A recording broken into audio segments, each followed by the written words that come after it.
मी अलिबागची जागा सोडली पण तुम्ही उरण पेणचे उमेदवार मागे घेतले नाहीत. शेकापच्या भूमिकेवर उद्धव ठाकरेंचा संताप. राहुल कुल यांना 20,000च्या आत मते असल्यास राज्यमंत्री तर 20,000च्या पुढे आल्यास कॅबिनेट मंत्रिपद मिळणार. सभेतून देवेंद्र फडणवीसांची घोषणा. भारताने सोयाबीनची पेंड निर्यात करायचे ठरवले असून 1,000 रुपये अनुदान देखील शेतकऱ्यांना मिळणार. भाजप आणि शेतकरी नेते पाशा पटेल यांची माहिती. कोल्हापुरात महायुतीचा शक्ती प्रदर्शन. 1000पेक्षा अधिक मोटरसायकल रॅलीत सहभागी. ऐतिहासिक दसरा चौकातून रॅलीला सुरुवात.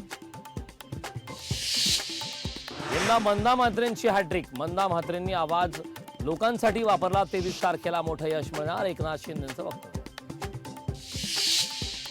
फडणवीसांना विरोधी पक्षनेते पदही मिळणार नाही. अदानीचं मुंबईतील पाऊल उखडून टाकू. संजय राऊतांचे अदानी आणि महायुतीवर टीका.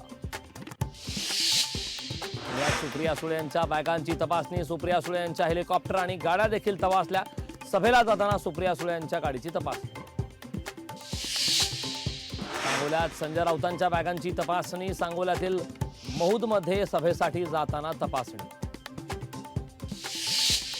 नाशिकच्या हॉटेलवर निवडणूक पथकाची धाड. हॉटेलमध्ये सापडली तब्बल 5 कोटीहून अधिक रक्कम. राजकीय नेत्यासह एक वाहन निवडणूक पथकांच्या ताब्यात. आजवर मुस्लिम समाजाची फसवणूक. मुस्लिम समाजाने विचारपूर्वक मतदान करायला हवं. प्रकाश आंबेडकरांचं आवाहन. आता म्हणतायत अदानी आणि बाकीचे निर्णय मागे घेऊ. 2.5 वर्ष सरकार होतं तेव्हा काय केलं? फक्त घरात बसून राहिले. गिरीश महाजन यांची उद्धव ठाकरेंवर टीका.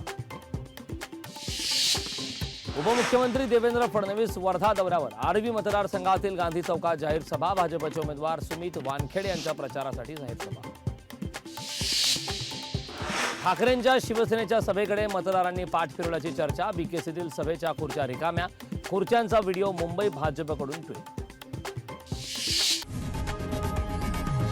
लोकशाही मराठी ऐका, पहा, जागरूक रहा.